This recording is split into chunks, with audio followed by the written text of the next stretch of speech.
ಪುತ್ತೂರು ನಗರದ ದರ್ಬೆಯಲ್ಲಿರುವ ಆಶೀರ್ವಾದ್ ಫರ್ನಿಚರ್ ಮಳಿಗೆಯಲ್ಲಿ ಸೋಮವಾರ ಬೆಳಗ್ಗೆ ಬೆಂಕಿ ಅನಾಹುತ ಸಂಭವಿಸಿದೆ. ಬೆಂಕಿಯ ಕೆನ್ನಾಲಿಗೆಗೆ ಮಳಿಗೆಯಲ್ಲಿದ್ದ ಪೀಠೋಪಕರಣಗಳು ಹಾನಿಗೊಳಗಾಗಿವೆ.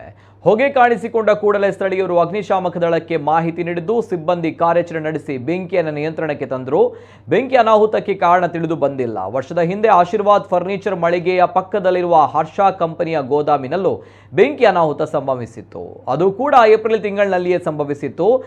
ಏಪ್ರಿಲ್ 2ರ ನಸುಕಿನ ಜಾವ ಹರ್ಷದ ಗೋದಾಮಿನಲ್ಲಿ ಬೆಂಕಿ ಅನಾಹುತ ಸಂಭವಿಸಿ ಸರಿಯಾಗಿ 1 ವರ್ಷ 12 ದಿನಗಳ ಬಳಿಕ ಪಕ್ಕದ ಫರ್ನಿಚರ್ ಅಂಗಡಿಗೆ ಬೆಂಕಿ ತಗುಲಿದೆ. ಈ ಹಿನ್ನೆಲೆ ಈ ಭಾಗದಲ್ಲಿ ಪದೇ ಪದೇ ಬೆಂಕಿ ಕಾಣಿಸಿಕೊಳ್ತಾ ಇರುವುದು ಜನರಲ್ಲಿ ಅಚ್ಚರಿಯನ್ನು ಉಂಟು ಮಾಡಿದೆ.